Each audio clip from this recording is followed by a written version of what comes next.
Ayan mga kababoy, good morning! So pag-usapan natin ngayon yung bakit mababa ang ating live weight.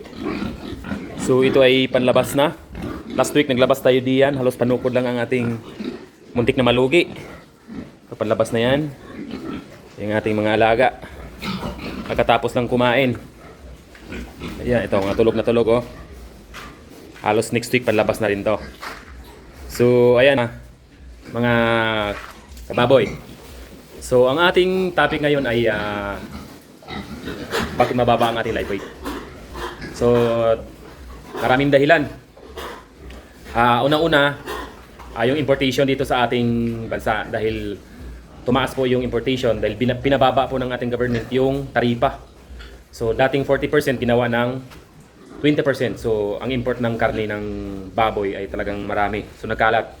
Halos yung mga frozen foods ay frozen meat ay dinideliver na sa mga restaurant. Kahit sa mga lahat ng palengke ay meron talagang makikita na mga frozen na karne. So isa din yan sa nagpagpababa ng ating live weight dito sa ating yung timbang ng baboy natin dito sa ating bansa. Tapos pangalawa ay depende sa lugar dahil merong lugar na mababa talaga ang kanilang presyo. So for example dito sa amin ay mataas ang presyo ng biik. So hindi bumababa ng 7,000. Sa ibang lugar nakukuha lang ng 4,000, 4,500.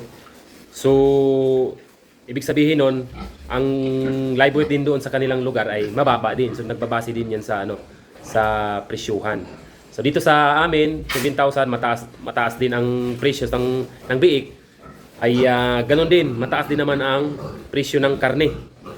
So, pagdating naman sa live weight, mababa. So, wala tayong magawa dyan. Talagang go with the wind lang tayo. Kung ano po yung presyo ng ating live weight ay doon na lang tayo. Wala tayong magagawa dahil ang government ay wala rin ginagawa. Sabi nila, mga ay mag-meeting-meeting pero wala mangyari. Dahil kung mag-set sila ng live weight price, wala na kukuha ng howler. Hahanap ng ibang ibang probinsya para makakuha ng mas mura. So, ayan mga kababoy. So, ano pa ba? Bukod sa ito. May tinatanong bakit daw hindi pa rin lugi yung ibang magbababoy dahil bumagsak na ng 160, 165 yung ating live weight. Actually guys, may nakausap ako taga Pating Norte.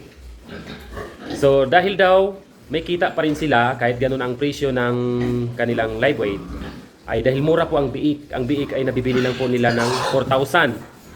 So, biruin nyo 4,000 tapos ihambing mo doon sa 7,000 na biik. So, malayo 3,000. So, talagang may kita pa rin sa kanila. Pero dito sa lugar namin ay 7,000, 7,500. Depende sa bigat. Bihira ka na makakuha ng mga 6,500 or 6,800. So, ayan mga idol. Yun po ang dahilan. Pero number 1 talaga dyan is yung importation kaya bumaba po ang ating live weight ng ating baboy. So, tuloy lang ang ating paghanap buhay. Happy farming. Tingnan nyo naman to. Yan o. Talagang ilang na lang yan, ilang days. Ito baka sunod na sunod na sa katapusan siguro ng Marso. Ayan. So ayan mga kababoy, yun po ang ating topic, bakit bumaba ang ating live weight dahil sa mga binanggit natin na mga kadahilanan.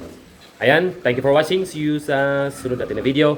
At huwag kayo lumutan mag-subscribe sa ating YouTube channel at i-share po yung ating maiksi na video. Thank you very much.